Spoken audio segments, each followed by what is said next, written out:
आज का जो हमारा टॉपिक है वो है ब्लड और उसके कंपोनेंट्स के ब्लड क्या है, वो किन-किन चीज़ों से मिलके बना होता है और उसका स्ट्रक्चर देखेंगे, फंक्शन देखेंगे, क कॉन्सेप्ट बनाएँगे, अच्छे तरीके से पढ़ेंगे। तो स्टार्ट करते हैं ब्लड की सिंपल डेफिनिशन से। Blood is a specialised connective tissue. इसको कनेक्टिव टिश्यू की कैटेगरी में कुछ रीज़न्स की वजह से रखा गया है।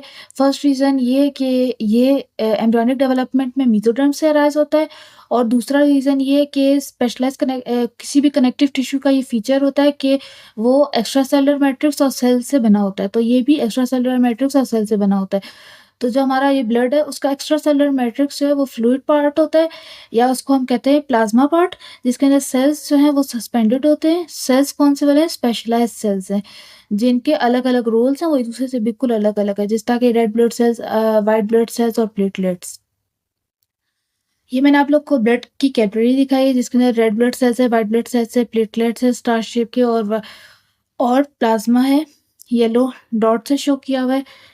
अब इसका यूनिक पॉइंट क्या है कि इसका मैट्रिक्स जो है वो फ्लूइड है, सॉलिड नहीं है बोन्स की तरह और जेल लाइक नहीं है कार्टिलेज की तरह। इसी वजह से जो है इसका मेन जो है फंक्शन है ट्रांसपोर्ट में, स्ट्रक्चरल सपोर्ट में इसका कोई रोल नहीं है और इसका रोल जो है डिफेंस में भी है। समटाइम्स साइंटिस्ट जो है वो ब्लड को ऐड करते हैं एटिपिकल कनेक्टिव टिश्यू। इसको कहते हैं कि ये एटिपिकल कनेक्टिव टिश्यू है, ये कनेक्टिव टिश्यू की कैटेगरी में नहीं आता, इसी वजह से कि इसका रोल जो है वो स्ट्रक्चर सपोर्ट में नहीं होता और इसका मैट्रिक्स होता है वो फ्लूइड होता है। सो ब्लड के जो है 4 मेन कंपोनेंट्स हैं, plasma, red blood cell, white blood cell, platelets. Plasma watery part है, 55% मोस्ट अबंडेंट पार्ट है। Red blood cells, white blood cell, platelets जो है वो स्पेशलाइज्ड सेल्स है। रेड ब्लड सेल्स जो हैं वो मोस्ट अबंडेंट ब्लड सेल्स हैं और जो व्हाइट ब्लड सेल्स और प्लेटलेट्स हैं ये दोनों मिलकर 1% ब्लड का बनाते हैं। ये मैंने आप लोग को एक पिक्चर में शो किया हुआ है कि प्लाज्मा येलोइश पार्ट है और जो लाइट येलो पार्ट है वो ल्यूकोसाइट्स, व्हाइट ब्लड सेल्स और थ्रोम्बोसाइट प्लेटलेट्स को शो कर रहा है और जो रेड पार्ट है जो सबसे नीचे गया हुआ है, सबसे ज़्यादा डेंस पार्ट है, वो एरिथ्रोसाइट या रेड ब्लड सेल्स को शो कर रहा है। तो प्लाज्मा जो है, आज का हमारा जो मेन टॉपिक है उसको अब स्टार्ट करते हैं। प्लाज्मा जो है येलोइश फ्लूइड पार्ट है जो कि 90% वाटर से बना हुआ है और 10% सोल्यूट से बना हुआ है।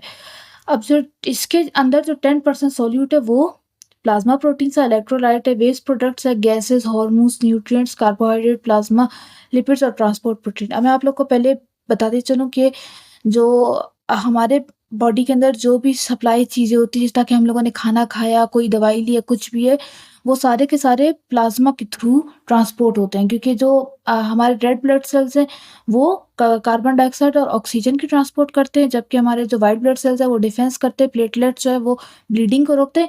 तो हमारी जो सारी ट्रांसपोर्ट होती है other than oxygen and carbon dioxide वो सारी प्लाज्मा में होती है। सो स्टार्ट करते हैं प्लाज्मा के कंपोनेंट्स। तो इसके अंदर आ जाता है plasma protein. First plasma protein होती है, इसके अंदर जो है 3 मेन प्लाज्मा प्रोटीन होती है। Number first one is serum albumin. ये most abundant negatively charge protein होती है हार्ट शेप की, जो कि ऑस्मोटिक प्रेशर को रेगुलेट करती है, कोलाइडल ऑस्मोटिक प्रेशर। अब ये कैसे मेंटेन करती है कि ये इसके ऊपर नेगेटिवली चार्ज होते हैं, तो ये जो मैंने आपको बताया कि प्लाज्मा जो है 90% वाटर है, तो ये 90% वाटर को इसी वाटर को जो है वो कैपिलरीज के अंदर कंसंट्रेटेड रखती है, अपने पास-पास रखती है ताकि जो है ये सारा लीक आउट नहीं हो जाए टिश्यू में, जो कि एडीमा कॉज़ करता है। जो सेकंड हमारी प्रोटीन है वो है फिब्रिनोजेन। फिब्रिनोजेन जो है वो ब्लड क्लॉटिंग प्रोटीन है। ये जो है वो 3 अमीनो एसिड की चेन से बनी होती है। इसके ऊपर थ्रोम्बिन एक्ट करता है जब हम लोग को क्लॉटिंग जब क्लॉटिंग होती है ना, तो इसके ऊपर थ्रोम्बिन एक्ट करता है और इसके जो है इसकी स्टिकी एंड्स को एक्सपोज़ करता है और इसकी चेन्स को तोड़ देता है। तो इसी वज़ह से ये आपस में जुड़ती हैं और एक बनाती हैं क्लॉट। सो हमारी लास्ट प्लाज़्मा प्रोटीन है वो है ग्लोब्यूलिन। ग्लोब्यूलिन जो होती है अल्फ़ा, बीटा और गामा ग्लोब्यूलिन होती है।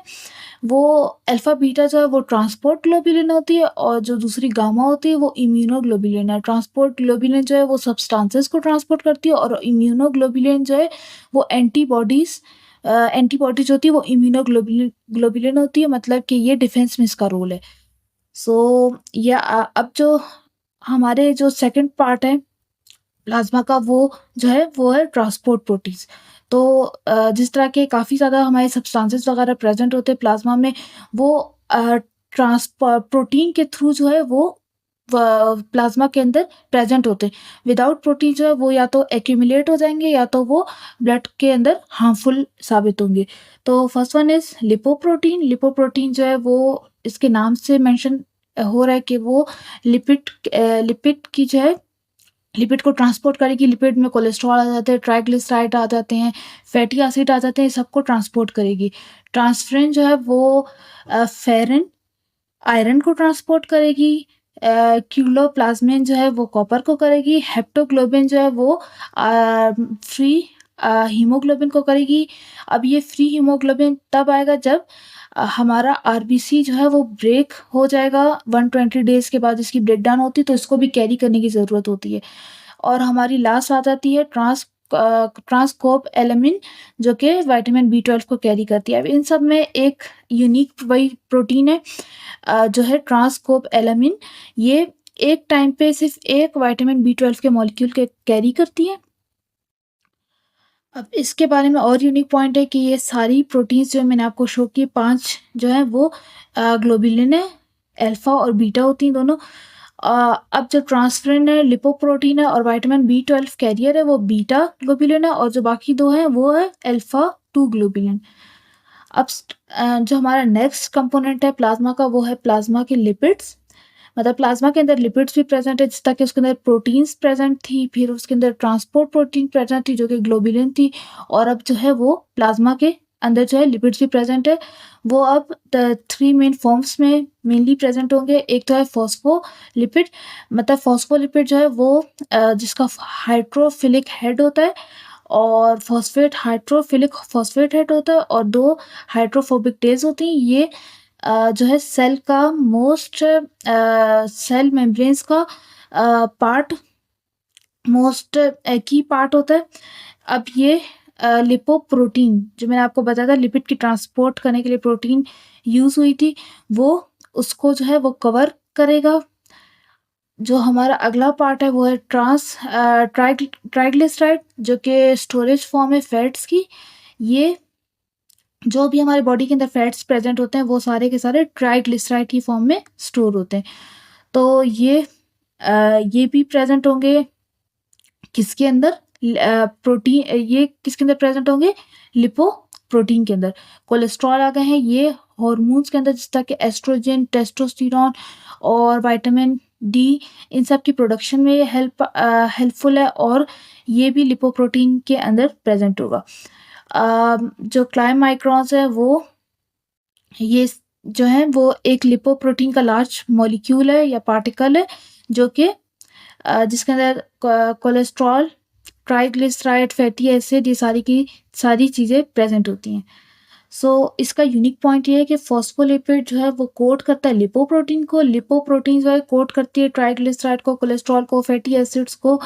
और जो फॉस्फोलिपिड्स और कोलेस्ट्रॉल है ये हमेशा प्लाज्मा में इनकी अमाउंट जो होती है वो चेंज नहीं होती, क्योंकि ये ट्रांसपोर्ट होते हैं मगर फिर भी ये प्रेजेंट रहते हैं, हमेशा प्रेजेंट रहते हैं ब्लड के अंदर। जबकि ट्राइग्लिसराइड और क्लाइमाइक्रॉन्स की वैल्यू फ्लक्चुएट होती है, और क्योंकि ये मैंने आप लोग को बताया कि ये जो है वो मील से हमारे आते हैं, और ये ट्राइग्लिसराइड जो होता है वो हमारे टिश्यूज़ में स्टोर्ड हो जाता है, और जो क्लाइमाइक्रॉन्स है यही ट्राइग्लिसराइड को, कोलेस्ट्रॉल को, इन सब चीज़ों को टिश्यू तक लेके जाता है। सो हमारा लास्ट प्लाज्मा का कंपोनेंट वो है इसके इलेक्ट्रोलाइट्स। ये ज़्यादा इम्पोर्टेंट नहीं है मगर ये फिर भी इसको इसके अंदर इम्पोर्टेंट है। फर्स्ट वन इज़ सोडियम, जो कि एक्स्ट्रा सेलुलर आयन है। ये ब्लड के वॉल्यूम को उसी तरह कंट्रोल करता है जैसे कि एल्ब्यूमिन कंट्रोल करता था। अब अगला है पोटाशियम, जो कि इंट्रा सेलुलर आयन है। ये मसल के और नर्व की कॉन्ट्रैक्शन के अंदर है। इसका रोल है बाइकार्बोनेट और फॉस्फेट, ये दोनों बफर के तौर पर ब्लड में यूज़ होते हैं। और जो बाइकार्बोनेट है वो कार्बन डाइऑक्साइड को कैरी करता है आरबीसीज में, और जो फॉस्फेट है वो एटीपी प्रोडक्शन में भी हेल्प करता है, और बोन के मेटाबॉलिज्म में भी। जो कैल्शियम है, कैल्शियम बोन की ग्रोथ के लिए यूज़फुल है, और मसल कॉन्ट्रैक्शन के लिए, नर्व सिग्नलिंग के लिए और ब्लड क्लॉटिंग में भी इसका काफ़ी इंपॉर्टेंट रोल है, वो हम आपको आगे जाके बताएंगे। जो मैग्नीशियम है, मैग्नीशियम एंजाइम्स के रोल के लिए, नर्व और मसल की कॉन्ट्रैक्शन के लिए ये इम्पॉर्टेंट होता है। और क्लोराइड जो है वो मेन इम्पॉर्टेंट एनाइन है, ये सोडियम को बैलेंस करवाता है। अब जो ये मैंने आप लोग को दिखाया है कि किस तरह ये प्रेजेंट है प्लाज्मा के अंदर। सो इन द एंड मैं आप लोग को बताती हूँ कि ये सारी चीज़ें जो है प्लाज्मा के अंदर प्रेजेंट है। इसके अंदर जो ट्रांसपोर्ट प्रोटीन्स है और जो इलेक्ट्रोलाइट्स है वो हमेशा प्रेजेंट है, जबकि जो प्लाज्मा के लिपिड्स हैं उनकी जो है वो वैल्यूज़ फ्लक्चुएट होती है मील के बाद, और मील के बाद जो है वो कम हो जाती है और मील के बाद जो है ज़्यादा हो जाती है। और जब जैसे मील का टाइम ज़्यादा हो जाता है ना, हम लोगों ने खाना वगैरह खा लिया होता है, बहुत ज़्यादा टाइम गुजर जाता है, तो इसकी वैल्यूज़ होती है वो प्लाज्मा के अंदर डिक्रीज़ कर जाती है। और जो सारी की सारी जो प्लाज्मा की ट्रांसपोर्ट प्रोटीन्स थी वो सारी ग्लोबुलिन्स थी, और वो ग्लोबुलिन्स थी अल्फ़ा और बीटा।